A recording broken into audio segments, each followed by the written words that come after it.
안녕하십니까. 최첨단의 성형 지식을 전달하는 은하성형외과 전희창자입니다. 오늘은 눈 위 지방 함부로 빼면 큰일 납니다 라는 내용에 대해서 얘기하도록 하겠습니다. 눈 위 지방이 굉장히 뜨거운 감자죠. 이것만 하는 병원도 있어요. 이것만 빼는 병원도 있고 넣는 병원도 있고, 이게 쌍꺼풀 수술이나 눈 재수술, 약간 망가진 눈, 극한 눈 때도 이 지방이 있냐 없냐 적냐 많냐가 굉장히 중요한 이슈가 되기 때문에 저도 이 주제에 대해서 하루에도 수십 번씩 얘기를 하죠. 다루고 실제로 보고 조작을 하고. 눈 위 지방이라고 하면 일단 크게 두 가지가 있는데, 흔히 말하는 눈 위 지방은 안와지방이라는 걸 얘기합니다. 눈알이 있으면 해골바가지에 눈알이 들어가는 구멍 있죠. 이 구멍을 안와라 그러는데, 집을 그냥 뼈에 들어갈 수는 없으니까 푹신푹신한 지방들이 있죠. 눈 아래에도 있고, 아래에 있는 안와지방이 많이 나오면 쌍꺼풀 수술이나 눈밑지방 재배치 수술을 해야 되고, 눈 위에 있는 안와지방이 많을 수도 있고 적을 수도 있죠. 적게 되는 경우도 문제가 되는데, 지금 다룰 내용은 많은 줄 알았는데 빼면 안 되는 경우, 이런 경우가 되게 많아요. 사실 과반수 이상 된다고 보시면 돼요. 왜 많은 줄 알게 되느냐라고 하면, 우리 동양인들은 슬프게도 서양인들에 비해서 피부가 두꺼워요. 피부가 두껍고 저처럼 이제 들어가 있는 눈들은 두꺼운 피부가 이렇게 들어와지기 때문에 이렇게 두툼한 모양이 나온단 말이죠. 누구나 이런 사람들은 거울을 보면 나 지방이 많구나, 지방 화끈하게 빼야겠다, 성형외과 가서 시원하게 한번 다 빼버려야겠다라고 생각을 자연스럽게 하게 되는데, 실제로 거긴 지방이 차 있는 모양이 아닌 경우들이 훨씬 더 많고, 단순히 구조적인 면 때문에, 그러니까 커튼이 막 되게 두꺼운 커튼이 이렇게 드리워져 있어서 두툼하다고 그 커튼 안에 막 손뭉치가 많이 차 있는 게 아니잖아요. 그냥 커튼은 커튼일 뿐이잖아요. 그런 모양이 대부분 동양인의 눈 모양이고, 물론 지방이 많은 경우도 있고 지방도 많고 피부도 두꺼운 경우도 있지만, 피부가 두꺼워서 그런 모양이 나오는 지분이 훨씬 더 많습니다. 그래서 그런 경우에 이제 많은 경우들이 저 지방도 빼고 싶어요. 그러면 이제 성형외과에서는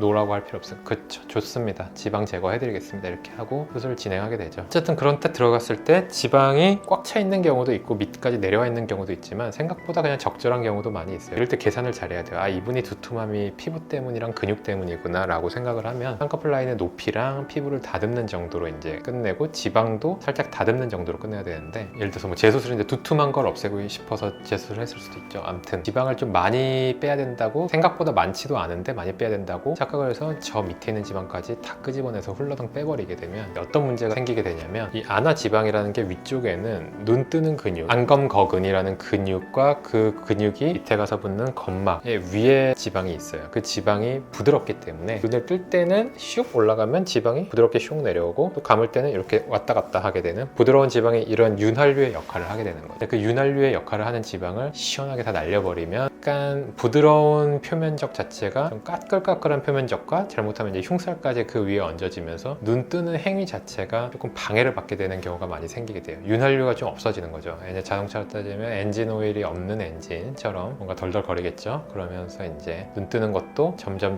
유착이 되면서 졸려 보이게 되고, 쌍꺼풀도 두꺼워지게 되는 경우가 있어요. 재수술 때 그런 경우를 되게 많이 봅니다. 이분이 특별히 안검하수가 생길 이유가 없는데 어떤 쌍꺼풀 수술 절개로 하고 나서 지방 제거를 되게 많이 했다고 들었어요 라고 해서 들어가 보면은, 지방은 당연히 하나도 없고 한 톨도 없고, 그 지방이 있어야 될 부분에 안검거근, 아까 말한 눈 뜨는 근육 표면이 굉장히 유착이 많이 되는 경우가 있죠. 그래서 그런 유착을 풀어주면 갑자기 신봉사가 눈을 뜨듯이 번쩍 눈을 잘 뜨게 되는 경우도 있게 되고, 그런 식으로 유착을 푸는 것만으로도 눈을 잘 뜨게 되고, 간혹 가다가 이제 거기서 눈 위에 지방 이식을 해서 눈 뜨는 거나 눈의 모양을 잘 해결을 해주기도 합니다. 또 다른 경우들 하나 예를 들면은, 돌출눈이고 눈이 꺼짐이 원래 어느 정도 있는데 지방, 두툼하다고 해서 지방을 또 많이 빼게 되면 겹주름 같은 게 많이 생길 수 있고, 원래 만들었던 밑에 쌍꺼풀이 파괴가 되고 위로 잘못 접히게 되는 현상도 일어날 수가 있겠습니다. 눈 위 지방 당연히 함부로 빼면 안 되고, 적절하게 다듬는 정도가 사실은 더 많고, 물론 시원하게 빼야 되는 경우도 없진 않습니다. 없진 않지만 실제로 두툼해요 라고 오시는 분들 중에 반 이상이 피부가 두꺼운 경우다 라고 이해하시면 좀 정확한 통계일 것 같습니다. 지금까지 눈 위 지방 제거의 위험성에 대해 설명드린 은하성형외과 전희창 원장이었습니다. 감사합니다.